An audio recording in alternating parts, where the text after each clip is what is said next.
श्री शिवाय नमस्तुभ्यम। हर हर महादेव। आप सभी शिव भक्तों का इस वीडियो में बहुत बहुत स्वागत है। आप देख रहे हैं आपका अपना YouTube चैनल व्रत त्योहार कथाएं। मैं हूं आपके साथ रिमझिम शर्मा। तो आज इस वीडियो में मैं आपके साथ सोमवार व्रत कथा, जो साप्ताहिक व्रत होता है, उसकी कथा शेयर कर रही हूं।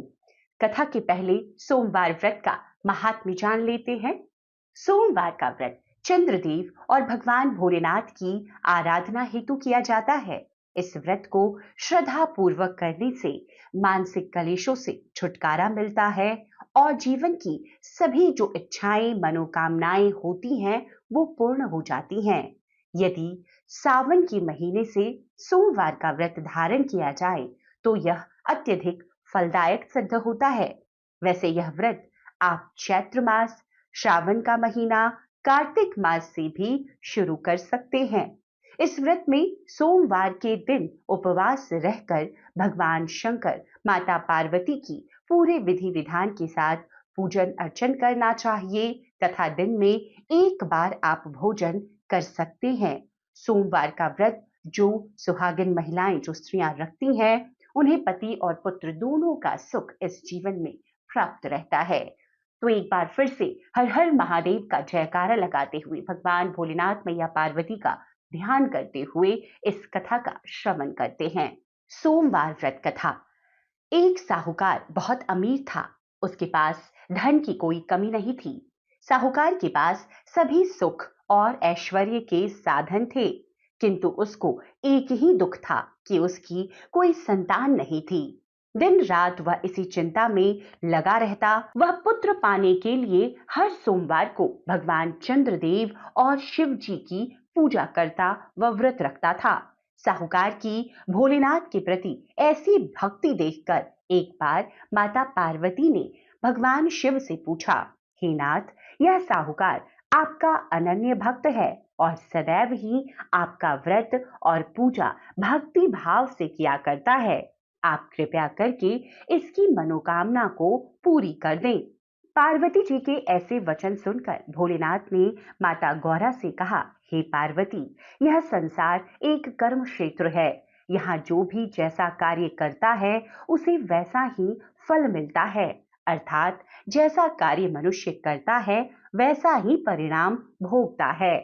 किंतु माता पार्वती आग्रह पूर्वक बोली, हे महादेव, यह आपका अनन्य भक्त है। यदि इसको कोई भी दुख है तो वह आपको अवश्य पता होगा। आप कृपया कर उसे दूर कर दें। यदि आप अपने भक्तों की मनोकामनाएं पूरी नहीं करेंगे तो क्यों मनुष्य आपकी भक्ति, सेवा और पूजा करेंगे।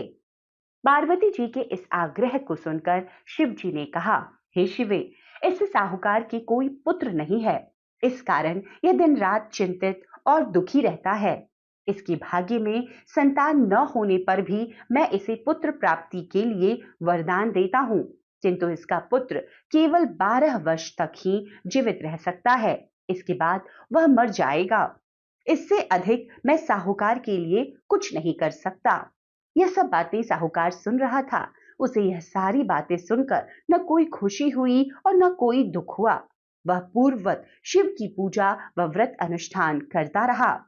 कुछ समय पश्चात साहूकार की पत्नी गर्भवती हो गई और 10वें महीने में उसने एक बहुत ही सुंदर पुत्र को जन्म दिया। साहूकार के घर में बहुत ही खुशियां मनाई गई, किंतु साहूकार ने अपने पुत्र की 12 वर्ष की उम्र जानकर कोई खुशी प्रकट नहीं की और इस संबंध में किसी को कोई भेद भी नहीं बताया। वह बालक धीरे धीरे बड़ा होने लगा। जब वह बालक 11 साल का हो गया तो बालक की माता ने साहूकार से उसके विवाह के लिए कहा, किंतु साहूकार ने कहा कि मैं इसे काशी जी पढ़ने भेजूंगा। साहूकार ने अपने साले को बुलाकर कहा कि तुम इस बालक को काशी पढ़ाने ले जाओ और इसे विधिवत शिक्षा ग्रहण कराओ। साहूकार ने बहुत सा धन देकर कहा कि रास्ते में जहां कहीं भी ठहरो वहां यज्ञ और ब्राह्मणों को भोजन कराते जाना। इस प्रकार वह दोनों मामा भांजे रास्ते में यज्ञ करते, दान देते, ब्राह्मणों को भोजन कराते जा रहे थे। रास्ते में एक शहर पड़ा। उस शहर में राजा की कन्या का विवाह था। एक अन्य राजा का लड़का बारात लेकर आया था, लेकिन वह एक आंख से काना था। लड़के के पिता को इस बात की चिंता थी कि वर को देखकर कन्या के माता पिता विवाह में किसी प्रकार की अड़चन न डाले। इसी कारण जब उन्होंने साहूकार के अति सुंदर बेटे को देखा तो उनके मन में विचार आया कि क्यों ना इस लड़के से विवाह का कार्य पूर्ण करा लिया जाए। यह विचार कर उसने लड़के और उसके मामा से कहा, यदि आप फेरे और कन्यादान का कार्य पूर्ण करा देंगे तो आपकी बड़ी कृपा होगी और हम आपको बहुत सारा धन देंगे। साहूकार के लड़के और उसके मामा ने इस बात को स्वीकार कर लिया। विवाह का काम भली प्रकार से पूरा हो गया। जब वह लड़का जाने लगा तो उसने चुपके से राजकुमारी की चुनरी पर लिख दिया कि तेरा विवाह मेरे साथ हुआ है, लेकिन जिसके साथ तुम्हें भेजा जाएगा वह एक आंख से काना है। मैं काशी जी को जा रहा हूँ। राजकुमारी ने जब इस प्रकार का लिखा पाया तो उसने काने राजकुमार के साथ जाने से इनकार कर दिया और कहा कि यह मेरा पति नहीं है। मेरा विवाह जिसके साथ हुआ है वह काशी जी गया है। राजकुमारी के पिता ने जब यह बातें सुनी तो उसने अपनी कन्या को विदा करने से इनकार कर दिया। बारात वापस चली गई। उधर साहूकार का लड़का और उसका मामा काशी जी पहुंचे, जहां लड़के ने पढ़ना शुरू किया तथा अपना अतिरिक्त समय मामा भांजा यज्ञ दान आदि में व्यतीत करने लगे। इस प्रकार कई महीने बीत गए। जब लड़का 12 साल का हुआ तो उस दिन लड़के के मामा ने यज्ञ का आयोजन कर रखा था। अचानक ही लड़के की तबीयत खराब हो गई। लड़के के मामा ने कहा कि अंदर जाकर सो जाओ। लड़का अंदर जाकर सो गया। थोड़ी देर पश्चात लड़का मर गया। जब लड़के के मामा ने देखा कि वह मर गया है तो वह बहुत दुखी हुआ। उसने सोचा, मैं पहले यज्ञ पूरा कर लूं तब कुछ सोचूंगा। लड़के के मामा ने यज्ञ पूरा किया और फिर रोना प्रारंभ कर दिया। वह बहुत जोर जोर से रो रहा था। संयोगवश शिव जी और पार्वती जी उधर से गुजर रहे थे। पार्वती जी ने भगवान भोलेनाथ से कहा कि हे नाथ, कोई दुखी व्यक्ति रो रहा है, उसके कष्टों को दूर करें। तब शिव जी और पार्वती जी वहां पहुंचे तो उन्होंने देखा कि वहां पर एक लड़का मरा पड़ा है। तब पार्वती ने देखते ही देखते लड़के को पहचान लिया। पार्वती जी ने लड़के के मरने का कारण पूछा तो भोलेनाथ ने बताया, हे गौरी, इस लड़के की आयु इतनी ही थी, ये अपनी आयु पूरी कर चुका है। तब पार्वती जी ने विनम्रता पूर्वक कहा, महाराज, कृपा करके आप इस लड़के को जीवित कर दीजिए, नहीं तो इसके माता पिता पुत्र वियोग में तड़प तड़प कर अपनी जान दे देंगे। माता पार्वती की बात सुनकर शिव जी ने लड़के को पुनः जीवित कर दिया। शिव जी की कृपा से लड़का जीवित हो गया। शिव शंकर व पार्वती जी शिवधाम चले गए। शिक्षा पूरी होने पर लड़का और उसका मामा पहले की तरह यज्ञ करते ब्राह्मणों को भोजन तथा दक्षिणा देते हुए अपने घर की ओर चल दिए। रास्ते में दोनों उसी शहर में आए जहां पर उस लड़के की शादी हुई थी। वहां पहुंचकर दोनों ने यज्ञ करना शुरू कर दिया। जब वो दोनों यज्ञ कर रहे थे तब उस लड़के के ससुर यानी वहां के राजा ने, जो उधर से घोड़े पर बैठकर अपने सेवकों के साथ जा रहा था, उसने लड़के को पहचान लिया। राजा ने महल में ले जाकर दोनों की खूब सेवा की। कुछ समय राजा के महल में रहने के बाद लड़के ने राजा से जाने की आज्ञा ली। राजा ने अपनी लड़की को लड़के के साथ विदा किया और साथ में बहुत सा धन एवं दास दासियों को भी भेजा।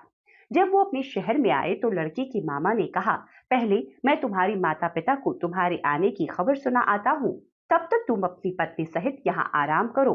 ऐसा कहकर लड़के का मामा साहूकार को अपने पुत्र के आने की खबर देने चला गया। घर जाकर उसने देखा तो उसके बहन और बहनोई छत पर बैठे हुए हैं और उन्होंने यह प्रण कर रखा है, यदि उनका बेटा जीवित लौट आया तभी वो छत से नीचे उतर कर आएंगे, अन्यथा छत से कूदकर अपने प्राण त्याग देंगे। लड़की के मामा ने जब उन्हें यह समाचार सुनाया, उनका लड़का जीवित लौट आया है, तो उन्हें विश्वास ही नहीं हुआ। तब लड़के के मामा ने शपथ खाकर कहा कि आपका पुत्र अपनी स्त्री और बहुत सा धन दास दासियों सहित घर आया है। तब साहूकार और उसकी पत्नी छत से नीचे आए तथा प्रसन्नता के साथ अपने बेटे और बहू का स्वागत किया। सभी प्रसन्नता के साथ रहने लगे। इस प्रकार भक्ति भाव से जो भी प्राणी सोमवार के व्रत का पालन करता है तथा प्रेम पूर्वक इस कथा को सुनता या पढ़ता है, उसके सभी कष्ट दूर होते हैं, सारी मनोकामनाएं पूर्ण हो जाती है और इस लोक में सभी सुख सुविधाओं को भोग कर अंत में उसे शिवलोक की प्राप्ति होती है। इस प्रकार सोमवार के व्रत को 16 सोमवार तक करें, फिर उद्यापन करें। इस व्रत के प्रभाव से मानवों को सभी प्रकार के सुखों की प्राप्ति होती है। इस व्रत के विशेष महत्व में बताया गया है कि इस व्रत में ग्रहण आदि में जप, ध्यान, हवन, उपासना, दान आदि सत्कर्म करने से जो फल मिलता है, वही फल सोमवार के व्रत को विधि पूर्वक करने से प्राप्त होता है। श्रावण मास में केदारनाथ का ब्रह्म कमल से पूजन, दर्शन, अर्चन तथा केदार क्षेत्र में निवास का विशेष महत्व है। इससे भगवान शंकर की प्रसन्नता और शिव जी की कृपा प्राप्त होती है। तो इस प्रकार से सोमवार की व्रत कथा यहाँ पर संपन्न होती है। उम्मीद करती हूँ आपके लिए कथा उपयोगी होगी। अगर आप भी सोमवार का व्रत कर रहे हैं तो इस कथा का श्रवण आप कर सकते हैं। दोस्तों, इसी प्रकार की हर व्रत त्योहारों की यहाँ पर कथाएं आपको आपके अपने YouTube चैनल व्रत त्योहार कथाएं पर प्राप्त होती रहेंगी। तो अगर आपने अब तक चैनल को सब्सक्राइब नहीं किया है, इस तरह की जानकारियां आपको अच्छी लगती है, तो कृपया कर चैनल को सब्सक्राइब कर लीजिए। नोटिफिकेशन के लिए बेल बटन प्रेस कर दीजिए ताकि जब भी मैं कोई वीडियो शेयर करूं वो आपको सबसे पहले प्राप्त हो सके। वीडियो देखने के लिए बहुत बहुत शुक्रिया। जय माता दी। हर हर महादेव।